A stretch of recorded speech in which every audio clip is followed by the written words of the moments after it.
June മാസം മുതൽ അന്താരാഷ്ട്ര ക്രിക്കറ്റിന്റെ തിരക്കുകളിലേക്ക് കടക്കുകയാണ് ടീം ഇന്ത്യ.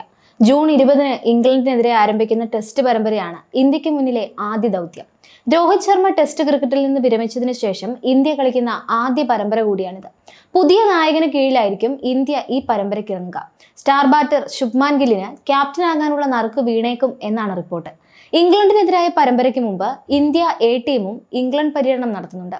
ഈ മാസം 26 മുതൽ ജൂൺ 19 വരെയാണ് ഇന്ത്യ എയും ഇംഗ്ലണ്ട് ലയൺസും തമ്മിലുള്ള 3 മത്സര അനൌദ്യോഗിക ടെസ്റ്റ് പരമ്പര നടക്കുക. ഈ പരമ്പരയ്ക്കുള്ള ഇന്ത്യ എ ടീമിനെ അടുത്ത ദിവസം BCCI പ്രഖ്യാപിക്കും എന്നാണ് സൂചനകൾ. IPL പഞ്ചാബ് കിങ്സിനെ നയിക്കുന്ന സൂപ്പർ താരം ശ്രേയസ് അയ്യർ ഇന്ത്യ എ ടീമിന്റെ നായകനാകും എന്നാണ് സൂചന വന്നിട്ടുള്ളത്. Star wicket keeper batter Ishan Kishan ഈ ടീമിൽ സ്ഥാനം നിലനിർത്തിയേക്കുമെന്നും റിപ്പോർട്ടുകൾ സൂചിപ്പിക്കുന്നുണ്ട്. അതേസമയം സഞ്ജു സാംസണെ ഈ ടീമിലേക്ക് പരിഗണിക്കാൻ സാധ്യതയില്ല. റെഡ് ബോൾ ക്രിക്കറ്റിൽ ഇന്ത്യൻ സെലക്ടർമാരുടെ റഡാറിൽ സഞ്ജു ഇല്ല. കഴിഞ്ഞ സീസണിലെ ദുലീപ് ട്രോഫിയിൽ അടക്കം മികച്ച പ്രകടനം കാഴ്ചവെച്ച സഞ്ജു റെഡ് ബോൾ മത്സരങ്ങൾക്കുള്ള ഇന്ത്യ എ ടീമിൽ സ്ഥാനം നേടാൻ ഇനിയും കാത്തിരിക്കേണ്ടി വരുമെന്ന് ചുരുക്കം. ഇഷാൻ കിഷന് പുറമെ ധ്രുവ് ജൂറലായിരിക്കും എ ടീമിന്റെ മറ്റൊരു വിക്കറ്റ് കീപ്പർ. നിലവിൽ ഇന്ത്യൻ സീനിയർ ടെസ്റ്റ് ടീമിന്റെ ബാക്കപ്പ് വിക്കറ്റ് കീപ്പറും ജൂറൽ തന്നെയാണ്. സായ് സുദർശൻ, അഭിമന്യു ഈശ്വരൻ, ഋതുരാജ് ഗൈക്വാദ് എന്നിവർ ഓപ്പണർമാരായി ഈ ടീമിൽ ഇടം പിടിക്കാനാണ് സാധ്യത. ഇതിൽ ഋതുരാജ് ഗൈക്വാദ് നിലവിൽ പരിക്കിന്റെ പിടിയിലാണെങ്കിലും മാസാവസാനത്തോടെ താരം ഫിറ്റ്നസ് വീണ്ടെടുക്കും എന്നാണ് സൂചന. സായ് സുദർശനും അഭിമന്യു ഈശ്വരനും ടീമിൽ സ്ഥാനം ഉറപ്പാണ്.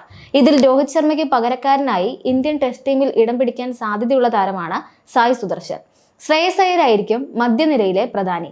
ഇന്ത്യ എ ടീമിന്റെ മുൻ നായകനായിരുന്ന ശ്രേയസ് ആ സ്ഥാനത്തേക്ക് തിരിച്ചെത്തും എന്നാണ് സൂചന. കഴിഞ്ഞ ആഭ്യന്തര സീസണിൽ ഉജ്ജ്വല ഫോമിൽ കളിച്ച കരുൺ നായരും ഈ ടീമിൽ ഉണ്ടായേക്കുമെന്ന് ഉറപ്പാണ്. സർഫ്രാസ് ഖാൻ ആയിരിക്കും മധ്യനിരയിലെ മറ്റൊരു ബാറ്റർ. നിതീഷ് കുമാർ റെഡ്ഡി, വാഷിംഗ്ടൺ സുന്ദർ, അക്സർ പട്ടേൽ, തനുഷ് കൊട്ടിയാൻ എന്നിവരായിരിക്കും ഓൾറൗണ്ടർമാരായി ഇന്ത്യ എ ടീമിൽ ഇടം പിടിച്ചേക്കുക. ഇതിൽ സീനിയർ ടെസ്റ്റ് ടീമിന്റെ പ്ലേയിങ് 11-ൽ സ്ഥാനം ഉറപ്പുള്ള കളിക്കാരനാണ് നിതീഷ് കുമാർ റെഡ്ഡി. കഴിഞ്ഞ ഓസ്ട്രേലിയൻ പര്യടനത്തിൽ ഇന്ത്യക്കായി മികച്ച പ്രകടനമായിരുന്നു അദ്ദേഹത്തിൻ്റെത്. മികച്ച ബൗളിംഗ് നിരയെ തന്നെയായിരിക്കും ഇന്ത്യ എ ടീമിൽ സെലക്ടർമാർ ഉൾപ്പെടുത്തുക. സീനിയർ പേസർ മുഹമ്മദ് ഷമി നയിക്കുന്ന പേസ് നിരയിൽ മുഹമ്മദ് സിറാജ്, പ്രസിദ്ധ് കൃഷ്ണ, ഹർഷിത് റാണ, ആകാശ് ദീപ് എന്നിവരും അണിനിരന്നേക്കും. ഇന്ത്യയും പാകിസ്ഥാനും തമ്മിലുള്ള സംഘർഷം നിലനിൽക്കുന്ന സാഹചര്യത്തിൽ ഇന്ത്യൻ ടീമിന്റെ ഇംഗ്ലണ്ട് പര്യടനം എങ്ങനെയാകും എന്ന കാര്യത്തിലും ആശങ്കകൾ നിലനിൽക്കുന്നുണ്ട്. എന്തായാലും 2025 സീസൺ IPL നിർത്തിവച്ചിരിക്കുകയാണ്. ടൂർണമെന്റ് ഒരാഴ്ചത്തേക്ക് നിർത്തിക്കൊണ്ടുള്ള BCCIയുടെ ഔദ്യോഗിക പ്രഖ്യാപനം വെള്ളിയാഴ്ചയാണ് പുറത്തു വന്നത്. ഇപ്പോൾ വിദേശ താരങ്ങൾ നാട്ടിലേക്ക് മടങ്ങുന്നതും ആശങ്കകൾ കൂട്ടുന്നുണ്ട്. ഒരാഴ്ചയ്ക്ക് ശേഷം ടൂർണമെന്റ് പുനരാരംഭിക്കാൻ സാധിക്കുമെന്ന പ്രതീക്ഷയിൽ തന്നെയാണ് BCCIയും അതിനായുള്ള നീക്കങ്ങൾ നടത്തുന്നത് എന്നാണ് റിപ്പോർട്ട്. IPLൽ ശേഷിക്കുന്ന മത്സരങ്ങൾ നടത്താൻ 3 വേദികളുടെ ചുരുക്കപ്പട്ടിക BCCI തയ്യാറാക്കിയെന്നും പ്ലേ ഓഫ് അടക്കം ശേഷിക്കുന്ന 16 മത്സരങ്ങളും ഈ 3 വേദികളിലായി നടത്താനാണ് BCCIയുടെ പദ്ധതി എന്നുമാണ് സൂചന. 58 മത്സരങ്ങളാണ് 2025 സീസൺ ഇന്ത്യൻ പ്രീമിയർ ലീഗിൽ ഇതുവരെ പൂർത്തിയായിട്ടുള്ളത്. ലീഗ് ഘട്ടത്തിൽ മാത്രം ഇനി 12 മത്സരങ്ങൾ ശേഷിക്കുന്നുണ്ട്. ഇതിനുശേഷം പ്ലേ ഓഫിൽ 4 കളികളും വരുന്നുണ്ട്. അങ്ങനെ മൊത്തം 16 മത്സരങ്ങളാണ് 2025 സീസണിൽ ഇനി നടക്കാനുള്ളത്.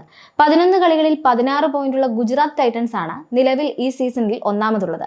16 പോയിന്റുമായി റോയൽ ചലഞ്ചേഴ്സ് ബംഗളൂരു രണ്ടാമതും 15 പോയിന്റുള്ള പഞ്ചാബ് കിങ്സ് മൂന്നാമതുമുണ്ട്.